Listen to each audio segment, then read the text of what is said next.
Welcome back to The Deep Dive, where we take a stack of sources, documents, transcripts, and research and give you the absolute fast track to understanding the pivotal moments and driving forces behind the world's most fascinating figures. And today we are wrestling with a true paradox. A figure whose life story, it reads like corporate mythology, Steve Jobs. It's so much more than just a biography, isn't it? It's really a study in extreme. We're deep diving into the man who didn't just found Apple, but was unceremoniously forced out of his own creation in 1985.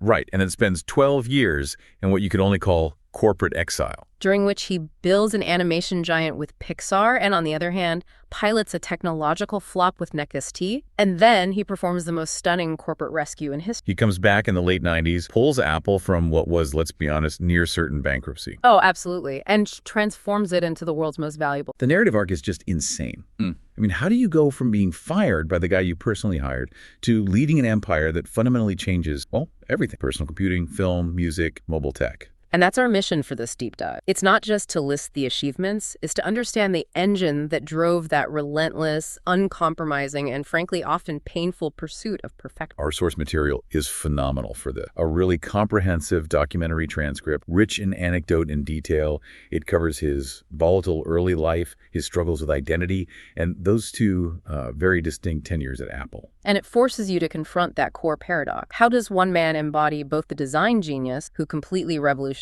usability, and the deeply flawed individual known for volatility, for his autocratic leadership, and for struggling with, basic human empathy? That tension between the revolutionary entrepreneur and the personal iconoclast, that's the absolute core of his legacy. We're here to extract the key insights into his leadership style, dissect the innovations, and connect the dots. To link that complex personal life to his ultimate vision for technology. It's the ultimate juxtaposition. And without understanding that duality, you only get half the story. Okay, let's unpack this. We really have to start at the beginning with the foundation, because the drive for perfection that, later defined the rounded corners of an icon on a desktop, that was baked in very, very early. It was. So tell us about the complex circumstances of his birth. San Francisco, 1955. The adoption story is so often minimized in summaries of his life, but our sources show it was profoundly shaped, even though Jobs himself later denied that a sense of abandonment drove him. But the facts are pretty dramatic. They are. His biological parents were Abdul Fattah Jandali,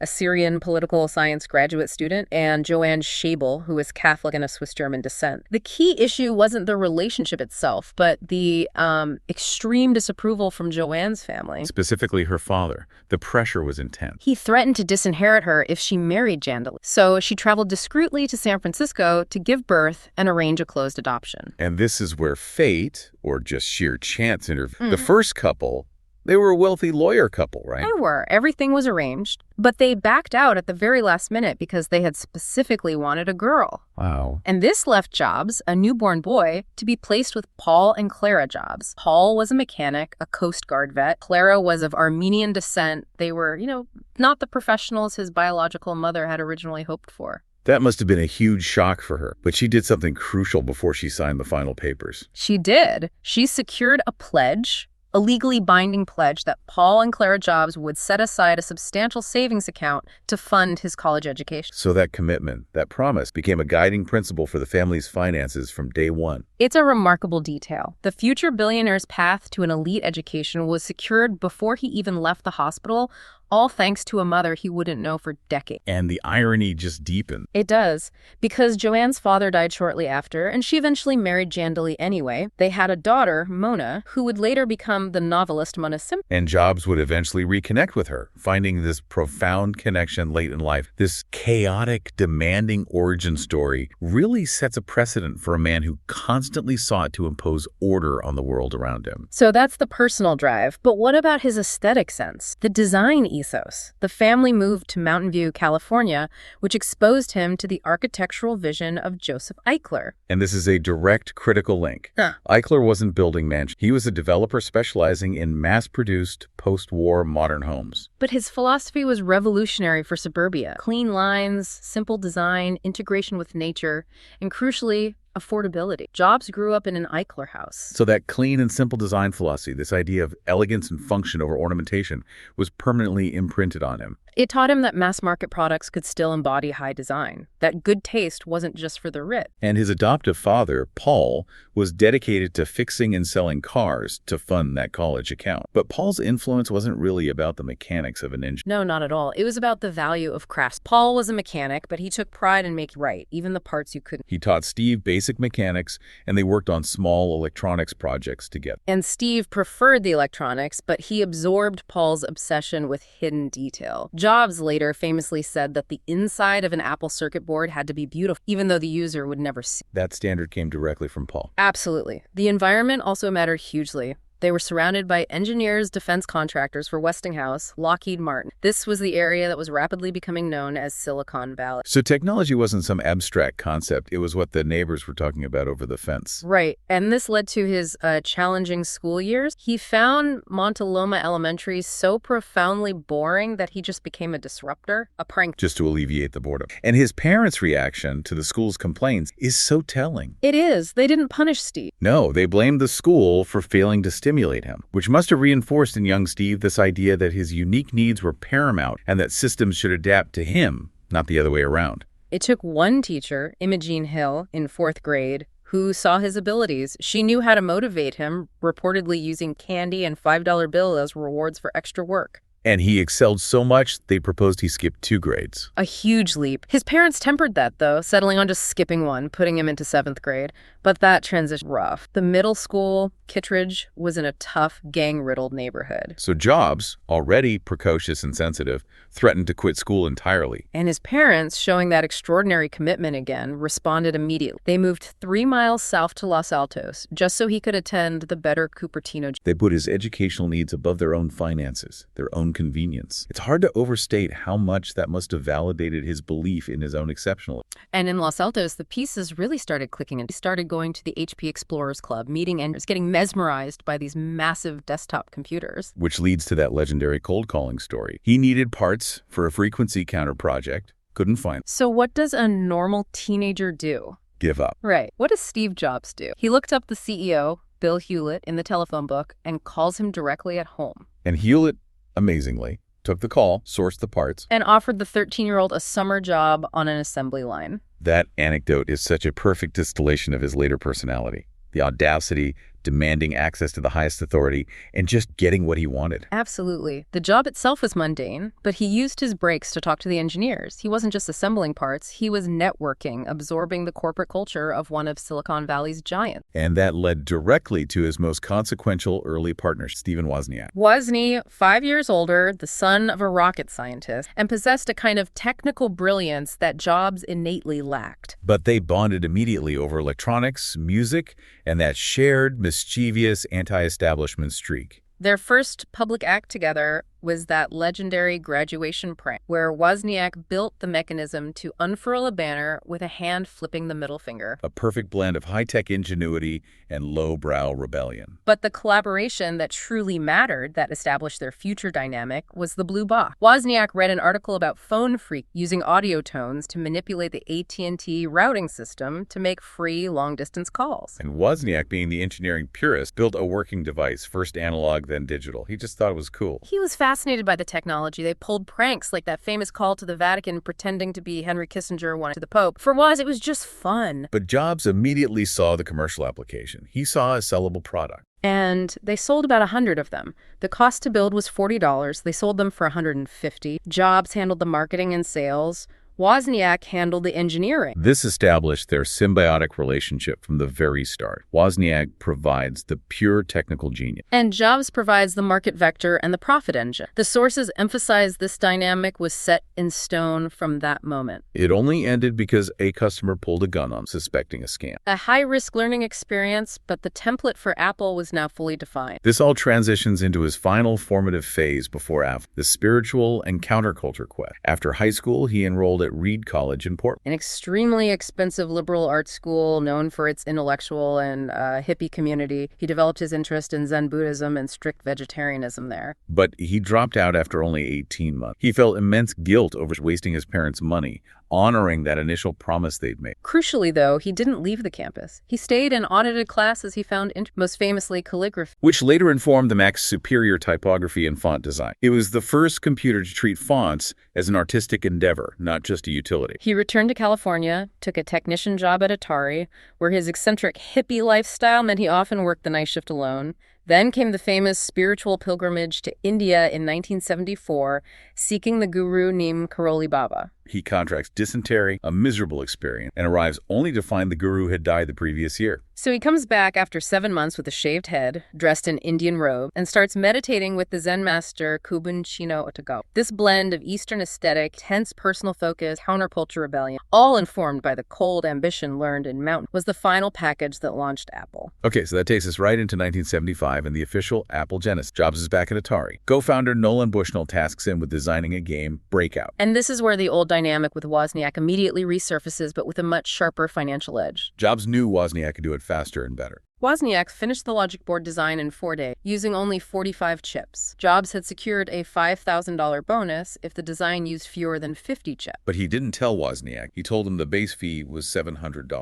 And he only gave Wozniak half of that, $350. He never mentioned the bonus. The sources highlight this as early evidence of Jobs' willingness to take credit and profit at the expense of his part. It's an incredibly revealing anecdote about his character, even while his ambition was propelling them forward. The constant tension. The technical prowess was Wozniak. The commercial ruthlessness was Jobs. Meanwhile, Wozniak was getting inspired at the Homebrew Computer Club. He sees the rudimentary Altair 8800 and realizes he can design a vastly superior personal computer using a cheaper MOS Technologies chip. And Wozniak, being the pure engineer, his plan was to just give away his circuit board schematics for free at the club. But Jobs, remembering the blue box, intervened. He suggested assembling and selling the circuit board. They needed capital, so Jobs sold his Volkswagen bus. Wozniak sold his HP calculator, raising about $1,300. They named the company Apple Computer. The name was partly because of his fruit diet, but also strategically to precede Atari in the phone directory.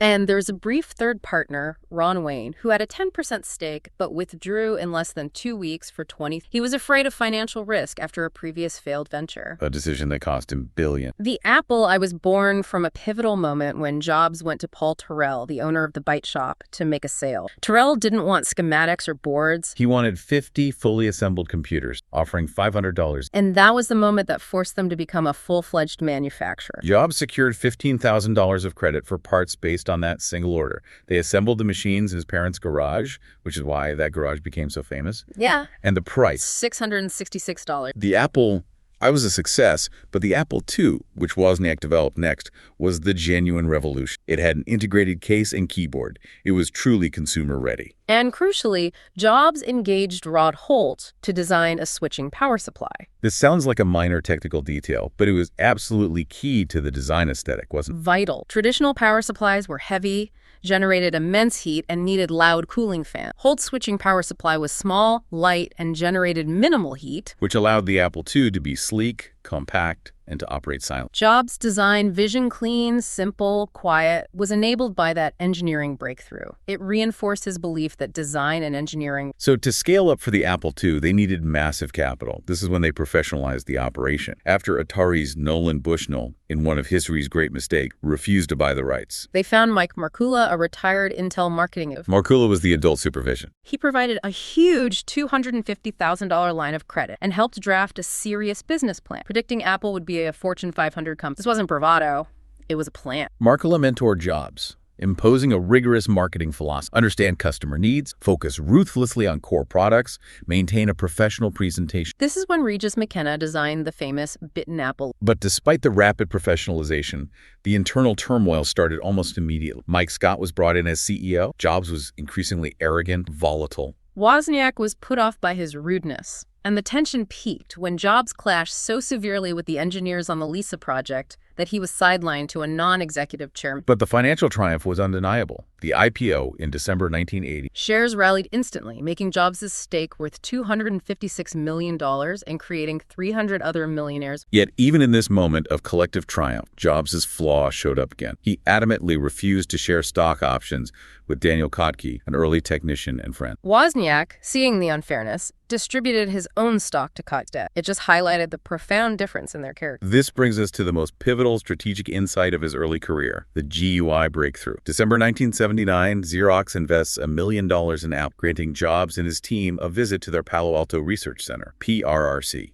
The sources described Jobs' reaction as an immediate epiphany. Xerox engineers showed them the graphical user interface, the pointer, the mouse, the virtual desk. Xerox executives who were preoccupied with selling high-end corporate printers completely missed the commercial potential of what they had created. But Jobs saw the future instantly. He returned and insisted his teams replicate and vastly improve it. It was a massive theft, but executed with such perfection that it became They didn't just copy it, they refined it for the consumer. Key innovations included replacing the dark background with white, making it feel like paper, not a terminal, and developing intuitive elements. Overlapping, draggable windows, simple icons, smooth scrolling. They needed to make the abstract concept of a desktop relatable and usable for everyone. Jobs then took over the Macintosh project from its founder, Jeff Raskin, essentially pushing Raskin out. He insisted on a far more powerful and expensive Motorola 68000 microprocessor. The Mac team became his personal autocratic unit. This is where the autocracy truly began. He demanded speed, setting impossible deadlines, creating this intense, cult-like atmosphere.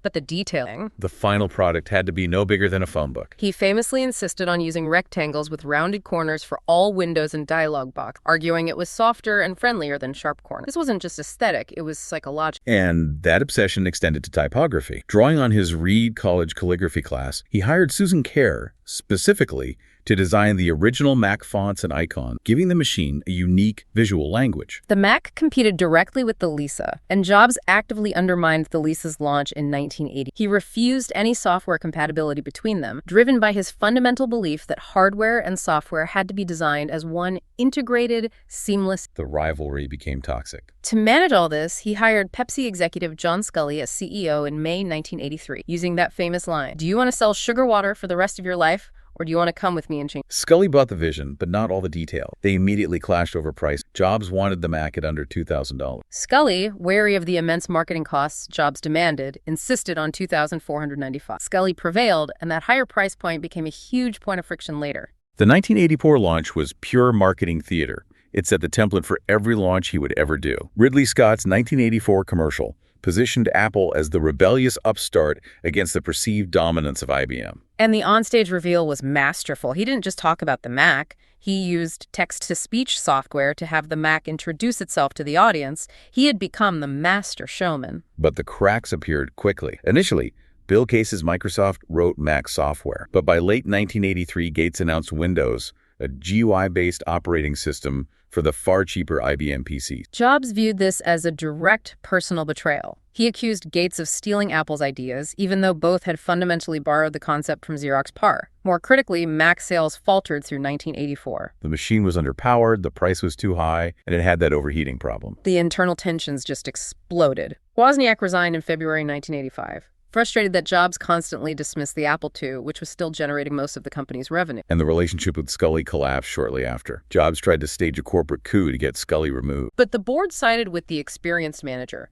choosing Sculley over the volatile founder. Jobs was sidelined to a ceremonial chairmanship and felt utterly betrayed. On September 17, 1985, he resigned, taking a handful of key Macs with him to launch NeXT. The creator was violently ejected from his creation. So he spends the next 12 years in exile, and it was a period defined by wildly different bets. NeXT was this financial disaster built on utopian technological... While Pixar was an artistic masterpiece built on pure financial shrewdness. NeXT was pure design indulgence, totally detached from market. Jobs pledged $7 million of his own money, and critically, he quickly got a $20 million investment from Ross Perot, who just loved Jobs. Which valued the unproven company at $126 million before they had even delivered a product. Jobs was determined to create the perfect computer. He obsessed over the NeXT computer's design, a flawless black mag. The launch in October 1988 was predictably magnificent theater, but the price was shocking. Instantly fatal, $6,500. He had convinced himself that universities and professionals would pay this premium for perfection, but the market, he hoped for 10,000 units a month. They struggled to move forward. A spectacular financial disaster. By 1993, he had to admit defeat on the hardware front. He stopped manufacturing the Black Cube and pivoted the company entirely to software, focusing only on licensing the NeXT operating system to other computer makers to salvage their finance. But here's where the failure becomes immensely significant. While NeXT failed commercially, its technology proved revolutionary. In 1990, Sir Tim Berners-Lee used a NeXT computer at CERN to develop the first web browser. He basically invented the World Wide Web on a NeXT machine. The sources confirm the object-oriented nature of NeXT was perfect for this application. It allowed developers to write complex, stable applications much faster. So NeXT failed to sell hardware, but it accidentally created the software infrastructure that would redefine computing. That underlying code was the crown jewel Apple would eventually buy back. Meanwhile, the other venture, Pixar, was taking flight. Jobs acquired a 70% stake in 1986, shortly after it spun out of George Luputer Graphics. He leveraged his dual obsession with art and technology. Initially, Pixar was losing money rapidly, but he protected the animation division. He funded projects despite consistent losses because he believed in the creative potential. That belief paid off with Tin Toy in 1988. It became the first computer-generated film to win an Academy Award for animated short film. This led to the pivotal partnership. The deal for Toy Story was initially terrible for Pixar. Disney held creative control, owned the IP, and Pixar only got 12% of the ticket. But Jobs still influenced the creative process. When Disney executive Jeffrey Katzenberg tried to inject excessive sarcasm and tension Woody and Buzz Lightyear, it destroyed the heartwarming essence. And Jobs stepped in. He backed director John Lasseter and used his growing leverage to persuade Disney to let the team rework the script, ensuring the final product delivered genuine emotional resonance. It was Jobs applying his relentless focus on product integrity to film. Which brings us to the ultimate high-stakes gamble. The Pixar IPO in November 1995, scheduled 1 week after Toy Story's premiere. Classic Jobs showmanship. He bet everything on the film's success. When Toy Story became a massive hit, the market went wild. Shares shot from $22 to $39 on the first day, leaving Jobs with an 80% stake worth $1.2 billion. He was no longer a failed hardware entrepreneur. He was a newly minted billionaire and a titan of two industries. And that financial success gave him immense leverage, which he immediately used to challenge Disney CEO Michael Eisner. Absolutely.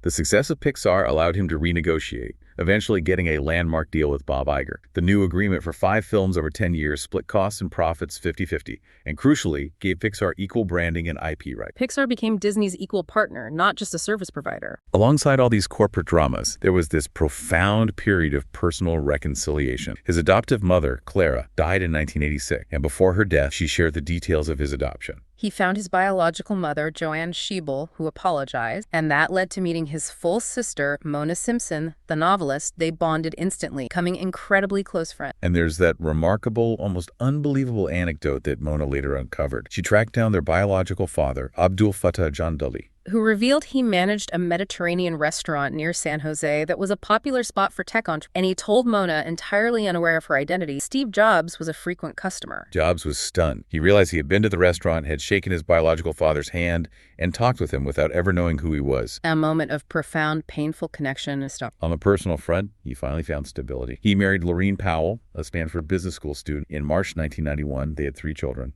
And significantly, his daughter Lisa, from his earlier relationship with Chrisanne Brennan, whom he had initially and infamously avowed, moved in with him during high school. That act symbolized a degree of maturity and personal reconciliation that mirrored the success he was finding. The foundation for his return was now set. Personal stability, financial independence, and that pioneering software technology from NeXT. So by the mid-90s, Jobs was ready, but Apple was on life. The company was in free fall, hemorrhaging over $1 billion between 96 and 97. Their market share was shrinking rapidly. And the CEO, Gil Amelio, was desperately looking for a technological lifeline. Apple's own new operating system, Copeland, was a complete disaster. They needed a modern, stable OS, and NeXT Step was the clear technological solution. The sources confirm Apple acquired NeXT for $400 million, justifying the cost purely on the strength of the software. Jobs received $120 million in cash and $37 million in Apple stock, which he initially sold immediately out of bitterness. He was brought in as an advisor, not a board member, but the moment he set foot back on campus wearing that black turtleneck, the dynamic shifted. He didn't come back as an advisor. He came back as a predator and a rescuer. He swiftly maneuvered trusted subordinates from NeXT into key management. And crucially, He convinced the existing board to step down, arguing they were responsible for the company's ruin. He replaced them with confidants like Larry Ellison of Oracle. Within months, by July 97, Jobs was in de facto control, effectively running the company without the title. By September, Emilio was out, and Jobs officially became... And his first major move was a stunning strategic shift needed to stabilize the company immediately. He needed external validation and legal peace. That came at the Macworld Conference in Boston, August 1997, with the announcement of the alliance with Microsoft. Wait, hold on. This wasn't just a truce, was it? This was a high-stakes deal with the company Jobs had personally accused of stealing the Mac interface. How did he sell that to the Apple faithful? It was painful, but necessary. Jobs announced Microsoft would invest $150 million in Apple stock, commit to developing a new version of Office for Mac, and agree that Internet Explorer would be the default browser. The Mac loyalists in the audience booed him. They did, but he stood firm, stating, "We need to let go of the idea that for Apple to win, Microsoft has to lose." That was huge. It ended the debilitating legal war, provided much-needed cash, and ensured Mac users had access to the dominant business software. The psychological impact was enormous. Apple stocks soared 33% overnight. With stability secured, Jobs launched the creative revival, the Think Different camp. The iconic advertising using black and white images of historical figures, Gandhi, Picasso, Einstein, Lenin, who challenged the status quo. He was repositioning Apple, not as a computer company, but as the champion of creative genius and radical thinking. Then came the ruthless focus. This is perhaps the most critical business decision of his second tenure. He was appalled by Apple's sprawling, complex product, dozens of confusing models. He famously drew a 2x2 matrix on a whiteboard. He told his executives, "We build only 4 things, desktop and portable, for the consumer and professional market. That's it. Everything else was cut. Immediately." That meant the Power Macintosh G3 and PowerBook G3 for pros and the iMac and iBook consumers. This clarity allowed them to channel all R&D and marketing into 4 distinct products. He also ended the macOS licensing to other companies. While this angered the cloners, Jobs correctly argued that by licensing the OS, Apple was cannibalizing sales of its own superior hardware. He solidified his philosophy, integrated hardware and software with Apple's entire stack. This intense focus and cost-cutting quickly returned Apple to profitability. The sources highlight that moment he first used his famous sign-off, "Oh, and one more thing," in January 1998, to announce simply, "Think profit." The financial turnaround was complete. The product execution was centered on his partnership with chief designer Jonathan Ive. Ive had been close to leaving, but Jobs' shared obsession with a design-led approach rejuvenated. They worked side by side, sketching concepts, defining the new aesthetic. And the first result of that collaboration was the iMac, launched in May 1998. The consumer desktop, with its distinctive translucent blue plastic case, internet-ready out of the box. They rejected the standard beige box. The design was a deliberate attempt to make the computer approachable and fun. It also featured no floppy drive, a risky move Jobs insisted upon, believing the internet made physical media obsolete. And in a moment of rare emotional reflection, he launched the iMac at De Anza Community College, the same venue as the original Mac, and invited Wozniak, Mark Kula, and Scott. It was a symbolic re-embrace of his past, even as he was blazing into the future. The iMac was a massive hit, selling for $12.99 and becoming the fastest-selling Apple computer. Operationally, the company was transformed by the arrival of Tim Cook in March 1998 as Senior VP for Worldwide Operations. Cook was Jobs' perfect operational foil. Where Jobs was the visionary, Cook was the supply chain genius. He lacked the theatrical flair, but he leveraged his procurement expertise to introduce just-in-time products, dramatically cutting inventories and warehousing costs. Before Cook, Apple might have held weeks of inventory. Cook reduced that to days. It made the company far leaner and incredibly efficient. By January 2000, Jobs was ready to shed the interim title and became permanent CEO, having famously accepted only a $1 a year salary. That $1 salary, however, was quickly overshadowed by his compensation package. His subsequent negotiations, including getting a private jet and 10 million stock options, led to an SEC investigation. The issue was that the options were backdated to a low point in the stock price, maximizing his personal profit. It highlighted, again, the paradox. The man who publicly presented himself as the selfless savior was simultaneously maneuvering complex corporate dealings for massive personal enrichment. The litigation was ultimately settled for $14 million. The final crucial pillar of this revival was the retail strategy. Jobs hired Ron Johnson from Target and insisted that Apple stores be designed as high-traffic, urban shows. The stores featured open, sparse environments, almost minimalist minimalist galleries for the product. They were wildly successful, generating over $1 billion by 2004, serving not just as sales outlets, but as crucial branding and customer education platforms. Preparing the ground for the next decade of revolutionary product. With Apple profitable and efficient, Jobs moved into his final and most consequential act, building a closed digital ecosystem that would capture consumer attention and market share globally. This began with the iPod and iTunes in 2000. This was a massive strategic decision. Jobs saw the problem. Millions of people were ripping CDs to MP3s, creating huge libraries of digital files, but managing and transferring those files was a nightmare. So Apple developed a suite of software, iMovie, iPhoto, and most importantly,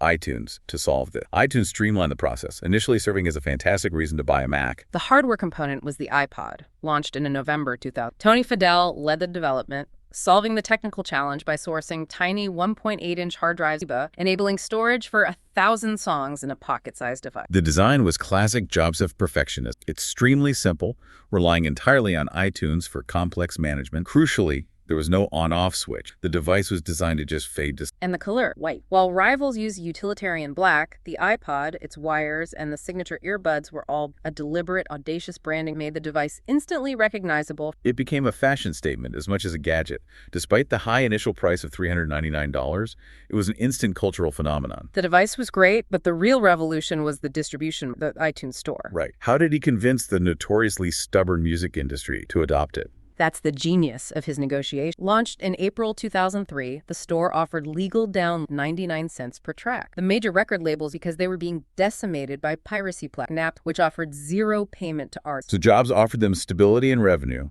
in exchange for control over the pricing and distribution. 99 cents, non-negotiable. It sold 1 million tracks. The success was so rapid that executives finally convinced Jobs that to maximize iPod, the immediate profit drive, they had to open up the ecosystem. He relented and wrote a Windows version of iPod. The Windows launch in October 2003 was pivotal. Jobs joked it was the best Windows app ever written. Yeah. But the move secured Apple's dominance in portable music, separating the iPod's success from the Mac's market share. This period set the stage for the mobile revolution. Jobs, ever paranoid about market disruption, saw mobile phones starting to threaten the digital camera market and realized they would inevitably threaten the iPod. After that failed, unwieldy partnership with Motorola on the ROKR phone, he decided Apple had to build its own. He leveraged existing R&D from a future tablet project, the iPad, and decided the key differentiator had to be the interface. A touchscreen offered far more flexibility than the physical keyboard of the dominant competitor, the BlackBerry. They poured energy into key features that defined the user experience. The swipe to unlock function, for instance, wasn't just aesthetic. It solved the critical problem of preventing accidental pocket op. And the screen material itself is a fascinating story. He needed a screen that was strong, scratch-resistant, and clear. He turned to Corning. Corning had developed a strong glass product called Gorilla Glass in the 60s, but it never found a commercial application. Jobs, called Corning's CEO, convinced him to revive and scale production instantly, giving the iPhone its incredibly durable, clear screen. Another perfect example of Jobs finding latent, superior technology and refining it in the consumer market. The launch in January 2007 was perhaps his magnum opus. He famously described the iPhone as a 3-in-1 revolutionary device: a widescreen iPod, a mobile phone, and a breakthrough internet communicator.